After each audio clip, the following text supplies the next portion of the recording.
हर हर महादेव दोस्तों, जय सनातन, जय हिंद। दोस्तों स्वागत है एक और नई वीडियो में। दोस्तों डीडी रिएक्ट्स चैनल की तरफ से एक नई वीडियो आ चुकी है जिसका टाइटल है dead womens are not safe in Pakistan. तो चलिए बिना देर किए वीडियो को शुरू करते हैं। बने रहिएगा दोस्तों। अगर चैनल पे नए हैं तो चैनल को सब्सक्राइब करें। Let's start. नमस्कार दोस्तों, डीडी रेड के एक और रिएक्शन वीडियो में आप सभी का स्वागत है। मैं हूं आलोक। तो आज जो वीडियो लेकर आया हूं निमरा अहमद का वीडियो है और इसका टाइटल है मुर्दों के साथ रे 40 years old man dug up women's grave। तो जी हाँ, ये खबर आई है और बहुत ही हृदय विदारक खबर है। वैसे पाकिस्तान के लिए कोई नई बात नहीं। पाकिस्तान में ऐसी घटनाएं कई बार हो चुकी हैं। मैं स्क्रीनशॉट लगा देता हूँ। कई बार ऐसा हुआ है। शायद एक मुझे इंसिडेंट याद आता है, ओकरा का याद आता है। वहां पर कब्रों से लड़कियों की और महिलाओं की लाशें निकालकर उनके साथ, मैं कह नहीं सकता वो किया जाता है। और भी इससे पहले कई सारी जगहों से खबरें आई हैं कि ऐसा होता है। अब ये लेटेस्ट मामला आया है और उसमें वो मतलब मान भी रहा है। चलिए देखते हैं क्या बताया जा रहा है इस वीडियो में। एक खबर सामने आ रही है कराची से। वैसे कराची के अंदर हम सब जानते हैं कि जराइम बहुत ज्यादा हो रहे हैं, क्राइम्स बहुत ज्यादा हो रहे हैं। हर तरह का क्राइम कराची के अंदर हो रहा है और वर्ल्ड वाइड एक सर्वे हुआ था जिसमें ये भी पता लगा था कि दुनिया में सेकंड नंबर पर मोस्ट डेंजरस सिटी का नाम आया था, वो कराची का नाम आया था। तो अभी वहीं से खबर सामने आ रही है कि 40 साल के आदमी ने एक नई दफन की गई औरत की लाश को कब्र से बाहर निकालकर उसके साथ रेप किया है, गलत हरकतें की है। उसको पुलिस ने अरेस्ट भी करी है। लेकिन सवाल यहाँ ये पैदा होता है कि इतने जुर्म क्यों बढ़ते जा रहे हैं, मर्द इतने डेस्परेट क्यों हो रहे हैं, औरतें क्यों सेफ नहीं है। पाकिस्तानी अवाम की तरफ बढ़ते हैं कि एक मुर्दा औरत को भी नहीं बख्शा गया। क्या कहती है अवाम इस बारे में? आए बढ़ते हैं अवाम की तरफ, रिव्यूज लेते हैं। मिलते हैं वीडियो के एंड पे। अब जरा आप सोचिए, जब मैं कहता हूं कि पाकिस्तान की सोसाइटी करप्ट हो चुकी है, पाकिस्तान की सोसाइटी इतनी घटिया हो चुकी है कि पूछिए, मुर्दा औरतें भी सेफ नहीं है। मुर्दा औरतें भी सेफ नहीं है। अब आप सोचिए कि किस मेंटेलिटी के लोग हैं ये, और इस मेंटेलिटी को लाता कौन है उनके अंदर। उस मेंटेलिटी को लाता कौन है उसके अंदर। ये डेस्परेशन इतनी क्यों है महिलाओं को लेकर, सेक्स को लेकर, मतलब इतनी डेस्परेशन क्यों है उनके अंदर कि मुर्दों तक को नहीं छोड़ रहे हैं। इस पर सोचना पड़ेगा। मैं ये नहीं कह रहा कि पाकिस्तान के सारे लोग ऐसा करते हैं, ये बहुत मिनिमम लोग हैं, लेकिन तब भी ऐसा क्यों हो रहा है और ऐसी घटनाएं बढ़ रही हैं। मैं आपको यकीन दिलाता हूं, ये तो पकड़े गए हैं तो सामने आया है, वरना ये घटनाएं हर कब्रिस्तान में हो रही है वहां पर। यकीन मानिए, वो तो भला हो हिंदुओं का कि जो वहां पे हिंदू होंगे या जो हमारे यहां भी हिंदू हैं वो हम जला देते हैं, हम शव का दाह संस्कार करते हैं, वरना पता नहीं ये लोग क्या कर रहे होते हैं। आप सोचो, ये माइंड से कहां से आता है, ये वहशियानापन कहां से आ रहा है, किधर से आ रहा है, क्यों आ रहा है। इस पर बात करना बहुत जरूरी है। मैं आपको उस बंदे की बात सुनाता हूं पहले, तब आपको पूरा मामला समझ में आएगा। सुनिए। क्या नाम है तुम्हारा? बाप का क्या नाम है? कहाँ रहते हो? क्यों पकड़े गए हो? कब्र में क्या कर रहे थे? कब्र खोल रहा था, मैं पकड़ा गया।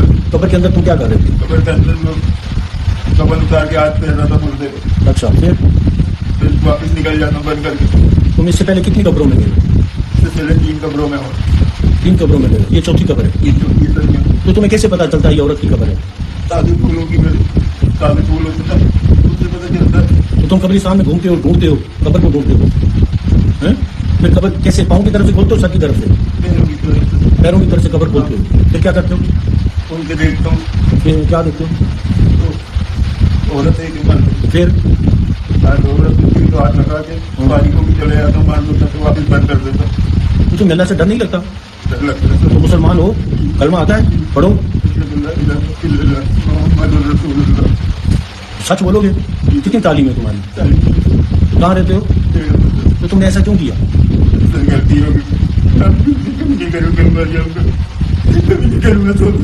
तो तुमने रात को क्यों किया? ये लाइट तुमने जो लाइट थी, जो लाइट अंदर तुमने कब्र में जलाई हुई थी, वो कहाँ से ली थी? कितने की ली थी वो लाइट? 50-60 रुपए। तो तुमने बेटा लाश को टेढ़ा क्यों किया हुआ था? कफन उतार के लाश को टेढ़ा क्यों किया था? हाँ? लाश टेढ़ी की हुई थी, तुमने कफन उतार के क्यों? देख रहा था तो देखा आपने, जब पकड़ा गया तब करेक्ट जी गलती हो गई, ऐसा हो गया, वैसा हो गया, ये है, वो है, ऐसा है, वैसा है। ऐसे तो कई होंगे जो पकड़े नहीं जाते होंगे और ये जो लगातार ये घिनौना काम कर रहे हैं। और वो भी पकड़ा गया तब, स्क्रीनशॉट लगा देता हूं, पकड़ा गया तब जब शायद जो जिस महिला की मौत हुई थी उसके शायद बेटे ने या उसके फैमिली के किसी बंदे ने ये शिकायत दर्ज कराई कि ऐसी ऐसी, मुझे लग रहा है कि ऐसा हुआ है उसके साथ। शायद वो बाद में गया होगा कब्र पे अगले दिन या 24 घंटे 48 घंटे बाद जब भी गया हो, तो उसने देखा होगा कि यार ये तो गड़बड़ है, ये तो लगता है कि कब्र को खोदा गया था। आप सोचो जरा सिर्फ इसको कि उस बंदे को क्या फील हो रहा होगा कि भाई कैसे लोग हैं और कैसी सोसाइटी है ये। कौन सी हवस घुसी हुई है अंदर भाई कि मुर्दा महिलाओं लड़कियों तक को आप नहीं छोड़ रहे हो? ये कहां से आ रही है चीज? देखें मैं अब क्या कहना इसमें, ये तो शुरू से चल रहा है, सदियों से चल रही है। इससे पहले भी कई ये वाक़े हो चुके हैं। जब आपका कमजोर होगा आपका तो ऐसे इक्का दुक्का वाक़े होते रहेंगे। इक्का दुक्का नहीं हो रहे, बहुत ज्यादा हो रहे हैं। भाई देखें हमारे आलम दीन जो हैं वो ये कहते हैं कि शैतान आ गया। हमारे आलम दीन कहते हैं कि शैतान आ गया। क्या शैतान जो है वो कमजोर लोगों के पास आता है, ताकतवर लोगों के पास नहीं जाता, मियां के पास नहीं जाता, है जी, इमरान खान के पास नहीं जाता, और वगैरह वगैरह बेशुमार लोग हैं ताकतवर जो हैं। अरे इमरान खान के पास कैसे जाएगा? पीरनी है ना उनके पास, पिंकी पीरनी। शैतान की हिम्मत है कि वो पिंकी पीरनी के पास चला जाए। इमरान खान पर पिंकी पीरनी का कब्जा है, दूसरा शैतान नहीं जा सकता। आता है ना, तभी तो करप्शन होती है। भी वो लहदा इशू है ना, वो ये तो इशू नहीं ना जो आप बात कर रहे हैं कि 40 कब्र निकाल के एक 60 साल 70 साल के बुजुर्ग ने रेप किया है जी, वो ये इशू नहीं है। इनके पास क्यों नहीं जाता? क्योंकि ये ताकतवर है। शैतान हमेशा कमजोर के पास आता है, बड़े बड़े के पास क्यों नहीं जाता? शैतान भी अक्लमंद है, बेवकूफ नहीं है। हाँ, वो देखता है कि ये जाहल बंदा है, ये कमजोर है, ये मेरे दाव में आ जाएगा। अच्छा जी, अच्छा दादा जान, अच्छा तो फिर जरा ये बताइए कि वो जो लॉर्ड नजीर था पाकिस्तानी, जिसे ब्रिटेन ने अपने सबसे बड़े अवार्ड से नवाजा, लॉर्ड की उपाधि दी, उसके पास भी तो शैतान पहुंच गया। उसके पास भी तो यही काम किया उसने बच्ची के साथ, जिसके बाद उसको सजा हुई। स्क्रीनशॉट लगाया हुआ है। आप लोग पढ़ते लिखते नहीं है ना, आप लोग को आइडिया नहीं है। आप लोगों को गोल गोल घुमाने बात बहुत आती है, गोल घुमा दो, इधर घुमा दो, उधर घुमा दो। उसने भी तो किया, उसने मुर्दा के साथ नहीं किया, जिंदा के साथ किया, बच्ची के साथ किया, तभी तो सजा हुई। वो भी ताकतवर था, उसको तो लॉर्ड की उपाधि मिली थी, बड़ी उसकी समाज में बड़ी रिस्पेक्ट थी, इज्जत थी। फिर ऐसा क्या हुआ उसको? ये आप लोग बड़ा ना बड़ी आसानी से अपने आप को बचा लेते हैं। शैतान आ गया जी, शैतान आ गया, कुछ भी कर दोगे शैतान आ गया। हाँ जी, क्या करूं मैं, शैतान आ गया मेरे ऊपर। इसका मतलब है कि आपका दीन बड़ा कमजोर है। शैतान फट से हावी हो जाता है ना। शैतान इस कदर हावी हो जाता है कि आप दूध में मिलावट भी करने लगते हो, आप नकली सामान बेचने लगते हो, आप धोखेबाजी में नंबर 1, फ्रॉड करने में नंबर 1। पाकिस्तानियों की बात कर रहा हूं। वही कहते हैं कि 98% इस्लामिक देश जो है वो लोग वहां पर इस्लाम पर नहीं चल रहे हैं, दीन पर नहीं चल रहे हैं, मैं उनकी बात कर रहा हूं। कत्ल करना आपको, मुर्दों के साथ ये करना आपके यहां, सारे बुरे काम आपके यहां। सारे पाकिस्तानियों को नहीं कर रहा हूं, लेकिन मैक्सिमम कर रहे हैं ऐसा। नहीं पकड़े जा रहे हैं वो, अभी तक अच्छे बने हुए। और उसके बाद आप कहते हो कि जी हमारा दीन तो इसकी इजाजत नहीं देता, उसकी इजाजत नहीं देता। भाई क्यों हो रहा है तुम्हारे यहां? सऊदी अरबिया में ऐसा क्यों नहीं हो रहा? क्या वो मुसलमान कंट्री नहीं? वहां पर लोग दफनाए नहीं जाते, वहां पर क्यों नहीं होता? ये यूएई में क्यों नहीं होता? कुवैत में क्यों नहीं होता? कतर में क्यों नहीं होता? टर्की में क्यों नहीं होता? आपके यहां क्यों हो रहा है? कभी सोचा इस बात पर? इतनी मुसलमान कंट्रियों के मैंने नाम गिना दिए, वहां पर तो ऐसी खबर मुझे आज तक नहीं मिली कि कब्र से निकाल कर किसी महिला, किसी लड़की के साथ उसकी इज्जत को तार तार किया जाए, मुर्दा के साथ बचा तार तार। पाकिस्तान से ही क्यों खबरें आती हैं? क्योंकि आप लोग फर्जी मुसलमान हो, फेक मुसलमान हो। आप लोग जो इस तरह के काम करते हैं उनको कह रहा हूं। और पाकिस्तान में ऐसे मुसलमानों की संख्या ज्यादा है। और इसकी वजह से क्या हो रहा है? पाकिस्तानी दुनिया में वाहिद ऐसी कौम है जो इस्लाम की सबसे बड़ी दुश्मन है। वो इस्लाम को बदनाम कर रहे हैं पूरी दुनिया में। जहां देखिए वहां पाकिस्तानियों का नाम आता है, जिस गंदे काम में देखिए वहां पाकिस्तानियों का नाम आता है। अब कुछ लोग चिढ़ जाएंगे पाकिस्तान में, आप हमेशा पाकिस्तानियों को टारगेट करते हैं। अरे तो टर्की वाले करेंगे तो मैं टर्की वालों को भी टारगेट करूंगा, सऊदी वाले करेंगे तो मैं सऊदी वालों को भी टारगेट करूंगा, यूएई वाले करेंगे तो मैं यूएई वाले को भी टारगेट करूंगा। लेकिन मुझे तो वहां दिखता नहीं है ना, अभी तक मुझे ऐसी कोई खबर नहीं मिली। अब सऊदी अरब अगर 60 से ज्यादा, स्क्रीनशॉट लगाता हूं, सऊदी अरब अगर 60 से ज्यादा पाकिस्तानियों को सरेआम फांसी देता है, लटका देता है इस जुर्म में कि उन्होंने ड्रग्स का काम किया है, ड्रग्स का काम करते हैं, तो मैं किसको टारगेट करूं? मैं सऊदी को टारगेट करूं या उन पाकिस्तानियों को टारगेट करूं जो जिन्होंने ये काम किया, जिनको लटकाया गया है? किसको टारगेट करूं मैं? आप काम करना ऐसे बंद कर दो, आप टारगेट नहीं होंगे। सिंपल सी बात है यार। जो चोरी कर रहा है, जो चोर है, टारगेट वही बनेगा ना। अगर वो चोरी नहीं करेगा, वो चोर नहीं है, तो क्यों कोई पागल है दुनिया में कि आपको टारगेट करेगा फजूल में? इतनी सी बात आप लोग समझ नहीं आती है। फिर आप कहते हैं मुसलमानों के खिलाफ साजिश होती है, पाकिस्तानियों के खिलाफ साजिश होती है। पाकिस्तान जो कि बहुत एटॉमिक मुल्क है, वाहिद इस्लामिक एटॉमिक मुल्क है, इसलिए इसके खिलाफ साजिश होती है। अबे तुम कर रहे हो ये कारनामे, ये करतूतें, ये बेसिक सी बात तुम्हें समझ में नहीं आती। वो ये देखता है कि जो है ये चालाक और होशियार आदमी है, ताकतवर है, ये मेरे दाव में नहीं आएगा। अगर दाव में आ भी गया तो ये दौलत के जोर पे ये बच जाएगा। ये बात ओपन नहीं होगी, ये मसला है। ये आपने वैसे बड़ी जबरदस्त बात बोली है, लेकिन मेरा टॉपिक ये था कि 40 साल के बाबा कर लिया है तो अब उसमें क्या हो सकता है? अच्छा, क्या हो सकता है उसमें? हो सकता है, ये छोटी बात है। कुछ होगा, कुछ भी नहीं होगा। वो पीछे से कह रही है सजाए मौत। हेलो, नहीं, इससे पहले करोड़ों अरबों सजाएं मौतें हुई हैं। इससे पहले करोड़ों अरबों सजाएं मौतें हुई हैं। हैं जी, क्या ये ऐसे वाक़ये जो है वो खत्म हो गए हैं?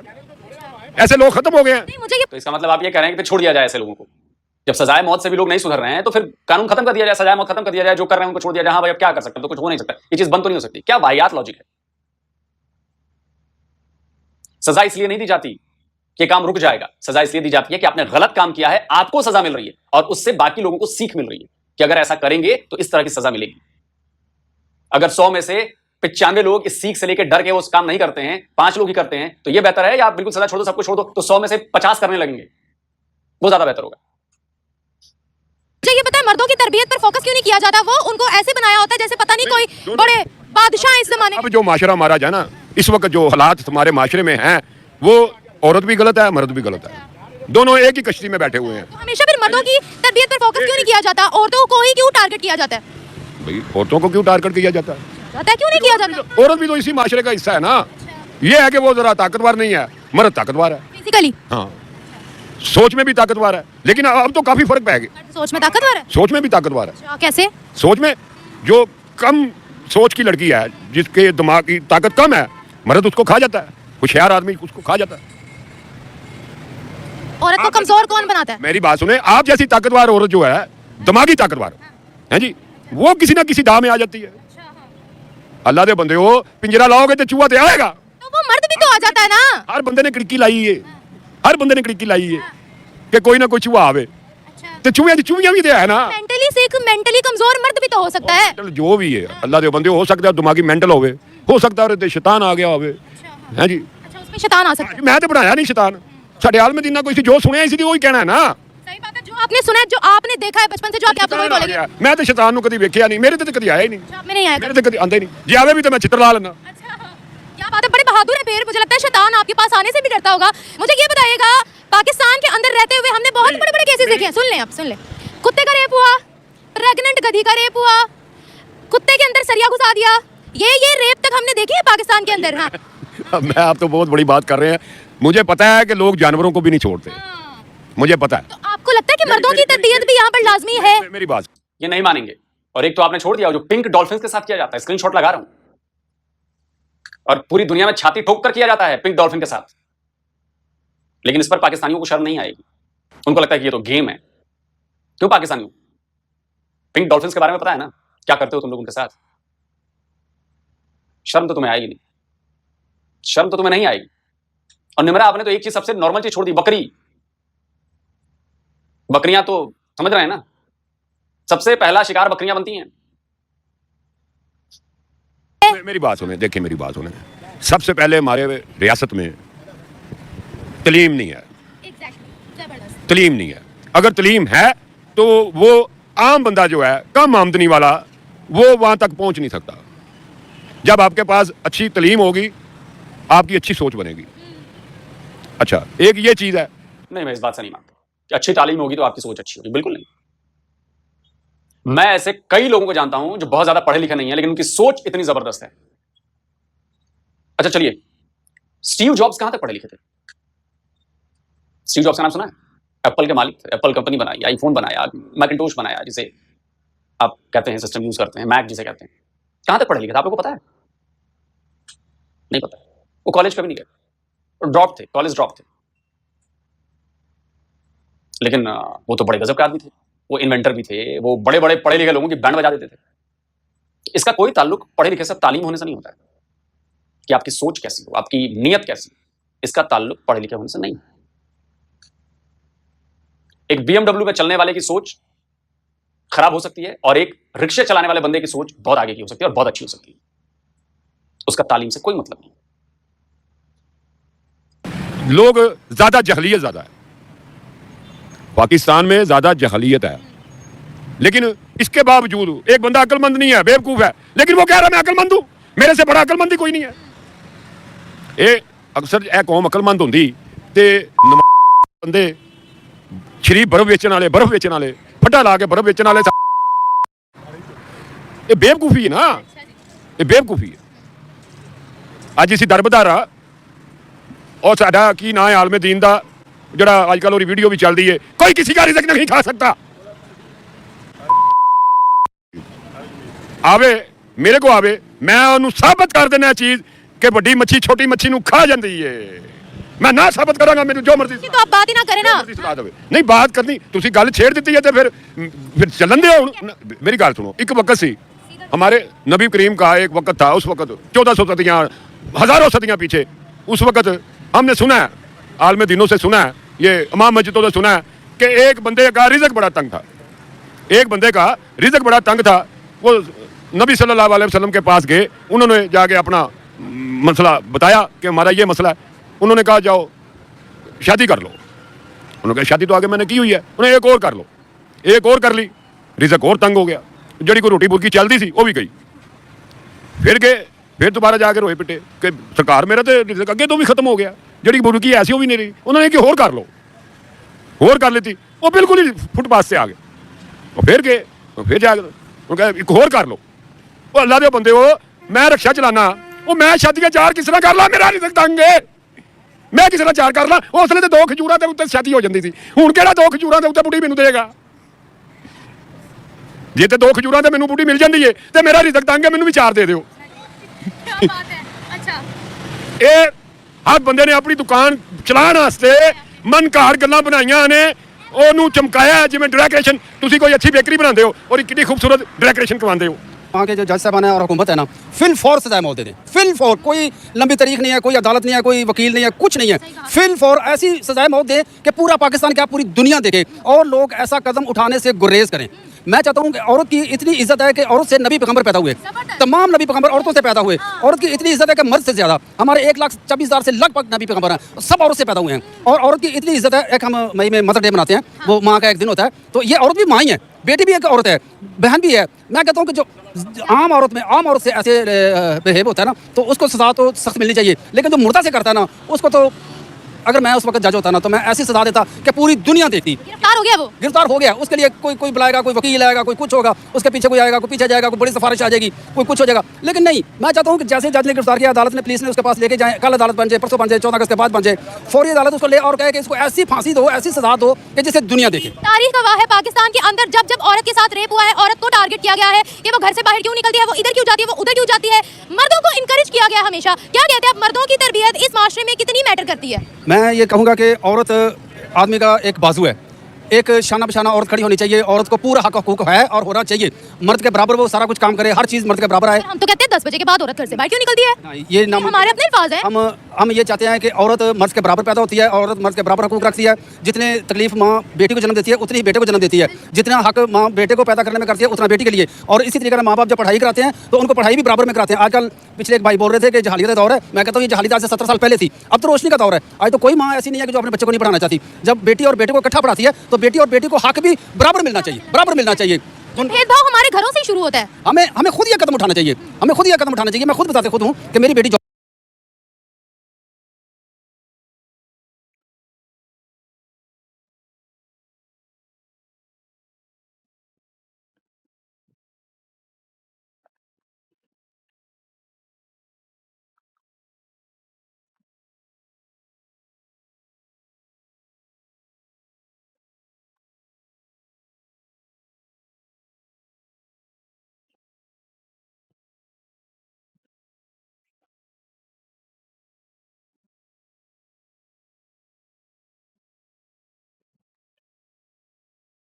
जॉब करती है, लास्ट मैन बेटी है। मैंने तीन बच्चे मैंने शादी कर दिया है। एक बेटी मेरी लास्ट है, वो टेलर है और वो 8 बजे ड्यूटी पे जाती है, 5 बजे जाती है। मैंने कोई उसमें पाबंदी नहीं लगाई, वो अपने दोस्तों के साथ जाती है, अपने दोस्तों के साथ आती है, बहुत अच्छा काम कर रही है, अल्लाह का शुक्र है। मैंने उसको पूरा इख्तियार दिया है कि बेटा हाँ लेट हो जाओ मुझे कॉल करो, मैं आपको 5 बजे के बाद ले लूँगा। अगर आप अकेली रह गई, आपके दोस्त आ रही हैं, तभी मुझे कॉल करो, मैं ले। मेरा अमूमन इन चीज़ों पर बहुत जिदोजहद होती है। बहुत सारी जगह पर मैं ऐसे डिबेट करता हूँ कि औरत पर क्यों हर चीज़ का प्रेशर आता है। हम अब देखिए मेरी बात सुनो, यहाँ पर कोई भी मौलवी आएगा वो पहले मुझे टारगेट करेगा, वो यहाँ पर अदर लोग कितनी करप्शन कर रहे हैं उसका ध्यान वहाँ नहीं जाएगा बिल्कुल भी। ये अपने आप को सेफ रखते हैं, खुद को सामने नहीं लाते। अगर ये उस वक्त ये बात करेंगे तो मेरे जैसा इन जैसा दूसरा तीसरा पूछेगा कि आपने तालीम क्यों नहीं दी।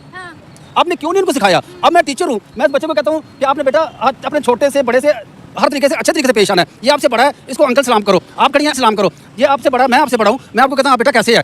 अब जब मुझे तरबियत ही ऐसी मिली होगी, कहाँ पे कुड़िया की गल है, तो मैं तो अपनी तरबियत के तरफ जाना है ना। अब जब हमारे उलमा साहबान जो अपनी नई नस्ल को उजागर कर रहे हैं, इनको ऐसी तालीम दें ताकि ये हर चीज़ जो है ना वो वहाँ लेके आएँ जहाँ हम चाहते हैं, अवाम चाहती है, बेटी चाहती है, बेटा चाहता है कि मुझे आज़ादी मिले। इस्लाम सिर्फ औरत के लिए नहीं, मुसलमान के मर्द के लिए भी होना चाहिए। वो 5 वक्त का नमाजी होना चाहिए। मैं 1 मिनट पहले एक बात कर रहा था, मेरे पास एक मुल्तान से वर्कर काम कर रहा था, मैं ठेकेदारी बिल्डिंग करता हूँ, तो हम तकरीबन सारे क्रिश्चियन हैं, मैं भी क्रिश्चियन हूँ, मेरे पास लेबर क्रिश्चियन है। तो कहता जी तभी मैं कहूं कि ये ऐसी साफ सुथरी बातें और ऐसी क्लियर बातें क्यों कर रहे हैं।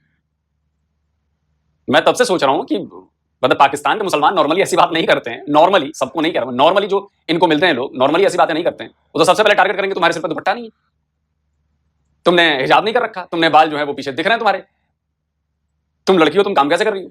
नॉर्मली ऐसा होता है, मैं देख चुका हूं ऐसा होते हुए। तो अब पता चला कि नहीं यार ये मुसलमान नहीं है, ये क्रिश्चियन है, तभी ऐसी साफ सुथरी और सुलझी हुई बातें कर रहे हैं। आप क्रिश्चियन सब लोग, मैं आपके साथ नहीं खाता। अच्छा मैंने कहा ठीक है ना खाओ। खाने का टाइम हो गया, खाना खा के आ गए, 10 बजे चाय मिलती है, चाय पी है। बाद में आया, मैंने बजाते खुद हिफ्ज़ कुरान किया हुआ है, मैं खुद हाफ़िज़ कुरान हूँ, मैंने कुरान पाक पढ़ा है, इंजील मुक़द्दस सारी पढ़ी हुई है, लेकिन मैं अपने तरीके से जी रहा हूँ, मैं मेरी अपनी ज़िंदगी है। मैंने उससे 2-3 सवाल किए इस्लाम से, कहता जी मुझे नहीं आता। मैं नमाज़ कितने वक्त की पढ़ते हो, कहता मैंने कभी नहीं पढ़ी। तो मैं कहा फिर किस चीज़ का मुसलमान बने हो। गाँव में तुझे पैदा करने वाली माँ और बाप ने कह दिया कि तुम मुसलमान हो, तुम्हें ये नहीं पता कि नमाज़ें कितनी हैं, कलमे कितने हैं, और कुरान पाक तो पढ़ना बहुत दूर की बात है। एक मुसलमान को ये पता होना चाहिए कि मेरे कलमे कितने हैं और मेरी नमाज़ें कितनी हैं। चलिए वीडियो खत्म करते हैं। अब पता चला आपको कि मैं क्यों कहता हूं कि पाकिस्तान के मुसलमान फर्जी या फेक हैं। वो सिर्फ वो काम करते हैं, वो बातें बोलते हैं जो उनके फायदे के लिए है, वो ग्लोरीफाई करे चीजों को। असल में डीप रूट में क्या है उनको नहीं पता, कुछ नहीं पता उनको। ऐसे लोगों को बरगलाना आसान है। जो डीप रूटेड है ना, वो जानता है कि क्या चल रहा है मामला, वो कभी ऐसी हवा हवाई बात नहीं करेगा। बट दिक्कत यह है कि 90% से ज्यादा जो मुसलमान है पाकिस्तान के, वो हवा हवाई बातों वाले हैं, ग्लोरीफाई करने वाले हैं। ऐसी तो हम हैं, ऐसे तो हम हैं, हमने तो ये कर दिया, हमने तो वो कर दिया, पूरी दुनिया फतह कर लेंगे, मसल देंगे, कुचल देंगे। जो डीप नॉलेज रखता है, जो रूटेड नॉलेज रखता है, जिसको पता है कि क्या चीजें हैं, वो कभी ऐसी बातें नहीं करे। क्या आपने कभी सऊदी अरब में लोगों को ऐसी बातें करते देखा है कि हम पूरी दुनिया फतह कर लेंगे, हम इस्लाम का झंडा को करेंगे, हम सबको कन्वर्ट करा देंगे? कभी मुझे आप बता दो, यूएई में, कतर में, कुवैत में, ओमान में, बहरीन में, टर्की में, कभी आपने ऐसी बातें सुनी होंगी जो लोग करते हो, आम लोग। मैं मौलानाओं की बात नहीं कर रहा हूं, आम लोगों की बात कर रहा हूं। कभी नहीं करता हुआ आप देखेंगे, क्योंकि वो जानते हैं, वो समझते हैं असली चीज। पाकिस्तान के मुसलमान नहीं जानते, उनको बस हवा हवाई बातें पसंद है। उनको बस 2 ही 3 चीजें आती हैं, इकबाल का शेर और एक किसका शेर है, जो भी है, 2 शेर, हजरत उमर का दौर और पता नहीं क्या क्या, बस। अरे उससे आगे निकलिए। आपको अपने ऊपर शर्म महसूस आनी चाहिए कि अगर कोई काम बंदा 1000 साल पहले करके गया है और वो काम आप नहीं कर रहे हो और कह रहे हो कि जी हम तो ऐसे हो गए वैसे हो गए, तो ये आपके लिए शर्मनाक बात है कि आपने वैसा निजाम क्यों लेकर नहीं आ पा रहे हो। ये तो आपकी गलती है ना, आपकी कमजोरी है ना, क्योंकि आप जानते हो कि अगर उस निजाम को लेकर आऊंगा तो मुझे बड़ा कष्ट होने वाला है भाई, इसलिए आप लोग लेकर नहीं आते। तो लाओ ना, हजरत उमर वाला निजाम लेकर आओ। क्यों नहीं लेकर आते? किसने रोका है तुम्हें? 98% मुसलमान बसते हैं पाकिस्तान में भाई, रोका किसने है तुम्हें? क्यों लेकर नहीं आते? क्योंकि तुम्हें अंदर से पता है कि जैसे ही वो निजाम लेकर आओगे ना, सबसे पहली प्रॉब्लम तुम ही लोगों को होगी, क्योंकि तुम लोग हो 1 नंबर के बेईमान, 1 नंबर के फ्रॉडिये, 1 नंबर के झूठ बोलने वाले। फिर तो हाथ काटे जाएंगे, फिर आंखें फोड़ी जाएंगी और फंस जाओगे तुम उसमें। इसीलिए सिर्फ तुम लोग बातें करते हो, वो निजाम लेकर आते नहीं। दोस्तों आप बताएं, बाकी कुछ कहने के लिए है नहीं यार, अब उस मानसिकता पर मैं क्या बोलूं जो मुर्दों को भी नहीं छोड़ती। बाकी आपकी मर्जी, कमेंट करके बताएं। जल्दी मिलता हूं एक और नए वीडियो के साथ। नमस्कार। बिल्कुल आलोक भाई, आपकी बात से सहमत हूँ। इनसे इससे ज़्यादा उम्मीद भी नहीं की जा सकती। पाकिस्तानी हैं तो वो अपनी जो है जलालत तो दिखाएंगे, उनसे इससे ज़्यादा कुछ उम्मीद भी नहीं की जा सकती। जहाँ पे मतलब मुर्दे भी सेफ नहीं हैं, उनकी कब्रें भी सेफ नहीं हैं, तो इससे ज़्यादा और कुछ कहना नहीं है। दोस्तों आपकी क्या राय है इस बारे में, कमेंट सेक्शन में ज़रूर बताइए। मिलते हैं आपसे अगली वीडियो में, तब तक के लिए हर हर महादेव, जय सनातन, जय हिंद, स्टे सेफ।